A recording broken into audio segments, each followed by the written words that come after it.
YCP మంత్రి బుగ్గన రాజేంద్రనాథ్కు భారీ shock తగిలింది. వైసీపీకి చెందిన కమలాపురం సర్పంచ్ అర్జున్ రెడ్డి తన సహచరులతో టీడీపీలో చేరారు. 350 కుటుంబాలకు పైగా టీడీపీలో చేరాయి. వైసీపీలో తగిన గుర్తింపు లేకపోవడంతో టీడీపీలో చేరామని తెలిపారు. కార్యకర్తలపై అక్రమ కేసులు పెట్టి ఇబ్బందులు పెడుతున్నారని, కార్యకర్తలకు అండగా ఉంటానని భరోసా ఇచ్చారు టీడీపీ నేత కోట్ల.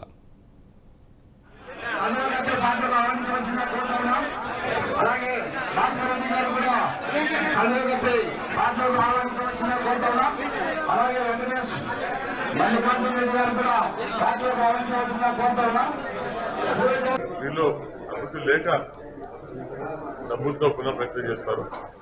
మరి ఎలక్షన్ కమిషన్ ఏం చేస్తుంది అడుగుతున్నారు. ఈ పోలీసు యంత్రాంగం ఏం చేస్తారు అడుగుతున్నారు. వాళ్ళ కళ్ళు కనపడటం లేదా, వాళ్ళ చూడలేవా?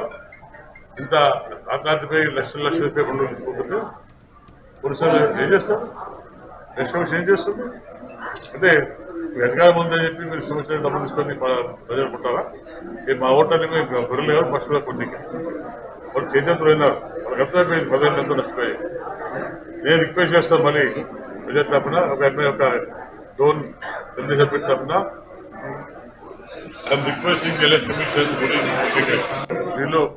ఈ వీడియో మీకు నచ్చినట్టయితే లైక్ చేయండి, 10 మందికి షేర్ చేయండి. అలాగే కామెంట్ల రూపంలో మీ అభిప్రాయాలను మాతో పంచుకోండి. Nationalist hub group of channels ను సబ్స్క్రైబ్ చేసుకుని తెలుగునాట జాతీయవాద జర్నలిజాన్ని ప్రోత్సహించండి. ఈ వీడియో కింద ఉన్న బెల్ ఐకాన్ పై క్లిక్ చేయడం మర్చిపోవద్దు.